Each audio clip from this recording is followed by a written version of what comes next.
ભાવનગર શહેરમાં ઈ બસ સેવા શરૂ થઈ, પરંતુ શહેરના મહત્વપૂર્ણ વિસ્તારો બસના રૂટમાં આવરી ન લેવાતા સિટી બસની સુવિધા સામે સવાલો છે। શહેરમાં શનિવારથી નવી 50 ઈ બસ સેવા કાર્યરત છે। ઈ બસ શહેરની બહારના વિસ્તાર જેવા કે સિહોર, ઘોઘા અને ભંડારિયા સુધી દોડાવાઈ રહી છે, પરંતુ શહેરના જ નારી, આનંદનગર, ખેડૂતવાસ, કુંભારવાડા સહિતના કેટલાક વિસ્તારમાં ઈ બસ જતી નથી। આથી લોકોમાં ભારે નારાજગીનો માહોલ છે।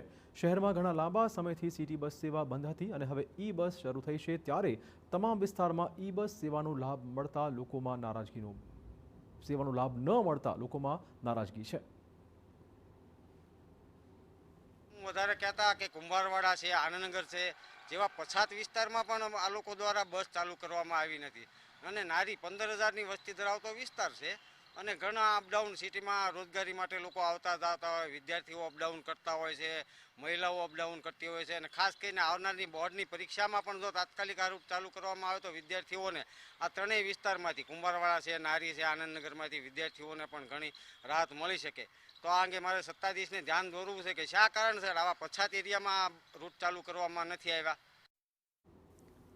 સિટી બસ સેવા મુદ્દે વિપક્ષે પણ કોર્પોરેશનના વહીવટ સામે સવાલ પૂછ્યા છે। વિપક્ષનો દાવો છે કે નારીમાં 15,000ની વસ્તી છે અને ભૂતકાળમાં 4 સિટી બસ ચાલતી હતી, પરંતુ હાલ નારી વિસ્તારમાં એક પણ ઈ બસ નથી આવી રહી, જેના કારણે દરરોજ અપડાઉન કરતા વિદ્યાર્થી નોકરિયાત વર્ગને ખાનગી વાહનોમાં જવું પડી રહ્યું છે।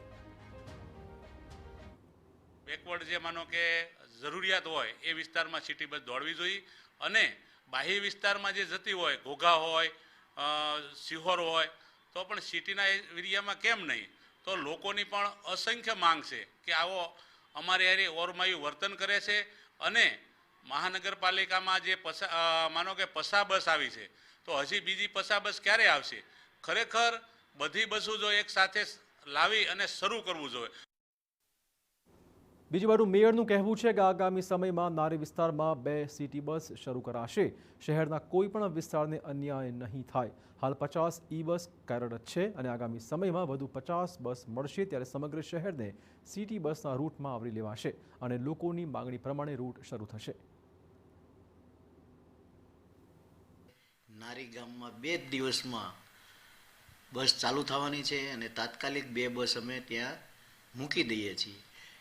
ખરેખર વસ્તુ એવી છે કે 50 બસ આવી તેનું આપણે તાત્કાલિક લોકાર્પણ કર્યું છે, પણ ધીરે ધીરે લોકોની માંગણી થતી જાય, લોકોની અપેક્ષા હોય જે રીતે એને સવલત આપવી જોઈએ એ રીતની વ્યવસ્થા કરતા જઈએ છીએ।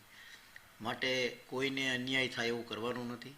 દરેક વિસ્તારમાં આપણે બસ આપવાના છીએ।